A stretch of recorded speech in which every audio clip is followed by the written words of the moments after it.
玉锦偶然间听闻皇帝头疾发作，经常睡眠不好，制作了安神香呈给陛下。安神香的效果好，皇帝嫌弃太医往日制作的安神汤有血腥味，命人倒掉。太医无奈之下，只得以实相告，此安神汤是以明月县主以自己的血味饮熬制的。皇帝听闻十分震惊，立刻前往太医院，刚好看到放完血虚弱的要晕倒的崔明月。看到皇帝的到来，一行人非常震惊。崔明月立刻有意无意地往下拉了一下自己的袖子，皇帝过拉起崔明月的2个袖子，发现他2个手腕上都有伤痕。皇帝感念他的孝心，一边命人去请来长公主，一边关切地问崔明月想要什么。崔明月开口，希望皇帝为他和七皇子赐婚。皇帝听到这个要求，神色微变，姿势体大，搪塞过去了。幸好长公主及时出现，暗示崔明月的孝心，皇帝这才顺势恢复崔明月的县主之位。虽然恢复了县主之位，但并没有得到自己的想要的，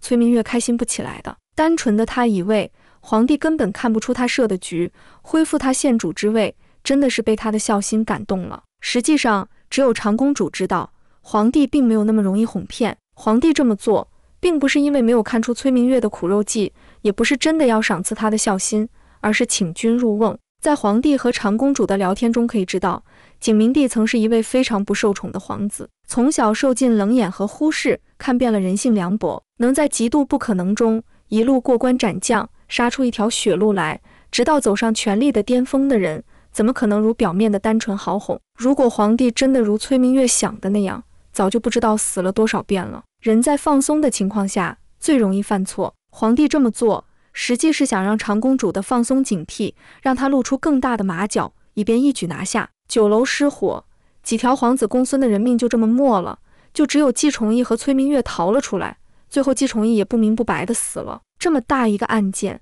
崔明月只是被轻轻的降了位分。皇帝并不是为了感念自己和长公主的骨肉亲情才从轻处理，只是因为没有实证，同时也是想让长公主和崔明月放松警惕。更何况人一旦被偏爱，就容易有恃无恐。表面上是皇帝中了长公主的苦肉计，实际上螳螂捕蝉，黄雀在后，皇帝正是长公主说的那样精着呢。他的这一招请君入瓮，就高明在让长公主和崔明月放下戒备之心，认为自己一直是被偏爱的那个，即使犯再大的错都会被原谅。只可惜长公主明明清楚皇帝的性情，却没有真正在意。皇帝让人把崔明月送回去之后，和长公主一起散步，一起回忆童年时光，其实也是在提点长公主，若是安分守己，便可以像往日那样享尽繁华。崔明月用苦肉计引皇帝赐婚，自以为聪明，实际上此举才是母女2人悲剧的开始。崔明月根本就不知道，在他看来，赐婚只是为了让她嫁给心仪的女子，而在皇帝看来，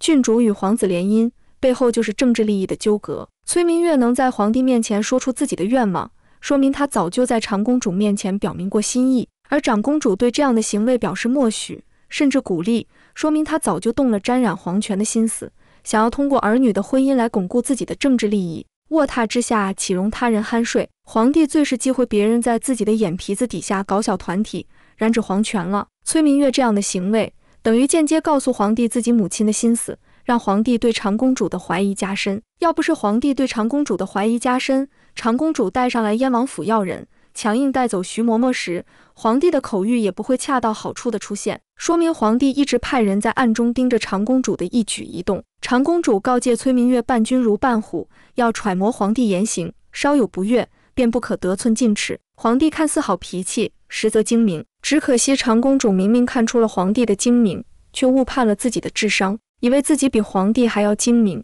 从而害了自己和女儿的一生。真是聪明反被聪明误。皇帝却强逼玉锦迎娶崔明月，皇帝下旨2妃并立，背后隐藏着怎样的阴谋？崔明月的母亲荣阳长公主权倾朝野，手握重兵，她的丈夫崔旭虽为将军，却对长公主并无感情，婚姻貌合神离。然而长公主的权势与影响力在朝中无人能及，皇帝为了巩固皇权，不得不借助长公主的力量，通过让于妻娶崔明月，皇帝不仅能够拉拢长公主，还能进一步掌控崔旭的兵权，确保皇室的稳定。此外，于妻作为皇子，他的婚姻不仅仅是个人选择，更是政治筹码。皇帝希望通过这场联姻，将于妻与长公主的势力绑定，防止于妻因个人感情而脱离皇室的控制。长公主认为，只要崔明月嫁给于妻，就能借助于妻的皇子身份，进一步提升自己的权势。但是长公主永远不明白，强来的婚姻是不会幸福的。长公主的野心不仅限于此，她还希望通过崔明月与于妻的婚姻，彻底掌控于妻的未来。就像剧中长公主所说的：“你若娶了明月，我保你前程似锦。”长公主深知于妻的能力与潜力，若于妻成为皇帝，崔明月作为皇后，长公主的权势将达到顶峰。这种对权力的极度渴望，让她不惜一切代价，甚至逼迫皇帝强逼于妻娶崔明月。但是皇帝也深知长公主的计谋，皇帝之所以同意这门婚事，实现二妃并立，其实也是为了削弱长公主在前朝的势力。如果崔明月与于妻绑在一起，那么有一部分长公主的同僚也会倒于于妻那边。另外，姜氏嫁给于妻，也把一部分的权力分到了姜家，这样到长公主失势时，皇帝可以抓住机会把她铲除，甚至连根拔起。狠毒的崔明月在母亲长公主的面前说：“等我崔明月嫁进王府，就有姜氏的好日子了，玉锦也不可能一直在她的身边。”终于离开的时候，长公主说：“你以为姜氏是那么容易对付的吗？”痴心妄想的崔明月还想着嫁进王府欺压崔明月呢，但是嚣张跋扈的崔明月根本没有想到，姜氏已经想到了应对的策略。原来当初朱子玉给崔明月的是假妻书，在崔明月想要害大姐姜衣的时候，联合朱子玉一起陷害大姐，并诬陷大姐与别人有私情。当初被姜氏所识破，大姐和离，姐夫成为孤家寡人，大姐夫对长公主怀恨在心。当朱子玉对崔明月表白真心的时候，却被崔明月所嫌弃。朱子玉只不过是郡主的一条狗，在崔明月的心里，朱子玉就是一颗棋子。因此朱子玉当时也留了一手，当初给崔明月的是假妻书，所以如今崔明月只能嫁给朱子玉。崔明月反抗与朱子玉的婚姻，反手被朱子玉所杀。长公主说：“如果你还想做郡主，还想当我荣阳的女儿，你就必须嫁给朱子玉。”崔明月伤心地问母亲：“你为何不杀了他？”长公主说：“你还胆敢妄言！”如今的长公主已经被姜氏掌握了所有的证据，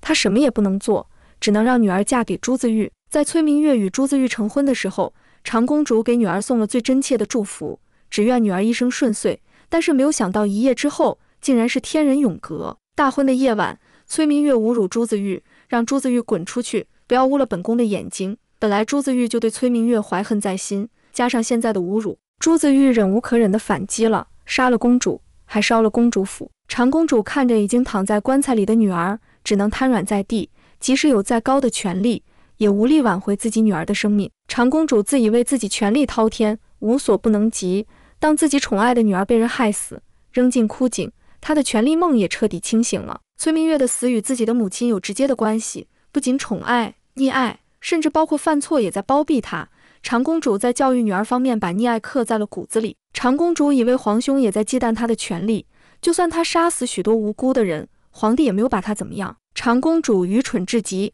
长公主的愚蠢不仅体现在对皇帝的误判，更反映在她对身边人的控制力上。其女崔明月的悲剧便是最好的佐证。崔明月嚣张跋扈，草菅人命，长公主却一味纵容，甚至在新婚夜命案后仍试图用禁足掩盖罪行。这种溺爱本质上是长公主对自身权力的盲目自信，认为皇家血脉足以凌驾律法与道德。然而当崔明月被襄王抛弃并惨死枯井时，长公主竟无力营救，这彻底撕碎了她权倾朝野的假象。这一刻她明白了，真正的权力核心始终在皇兄的手中，长公主的势力不过是依附于皇权的泡沫，一击即溃。她对崔明月的溺爱皆是权力幻觉下的自欺欺人。看到自己的女儿惨死，这一刻的长公主或许能够明白，崔明月能够走到今天，她不仅没有给她指引正确的方向，更是在女儿犯错的时候一直包庇于她，置王朝的法律于不顾。如今女儿惨死，她也彻底清醒了，即使自己再有更大的权力，也不能与天道相抗衡，更不能藐视皇权。姜氏和于妻也因为此事查到了当年事故的真相。原来于妻不祥之事是荣阳做的，姜氏母亲也是他害死的。他为了得到权力，竟和敌国合作，将细作安插在后宫。崔明月死后，长公主唯一的寄托也没了，彻底不装了，当众和皇帝叫板，她的罪行彻底暴露。但皇帝还是心软下不去手，只将她贬为庶民。曾经不可一世的长公主瞬间失去了所有的权势与荣耀。崔旭得知白月光的死因后，亲手杀了长公主，自己也因为对苏科的愧疚自刎而死。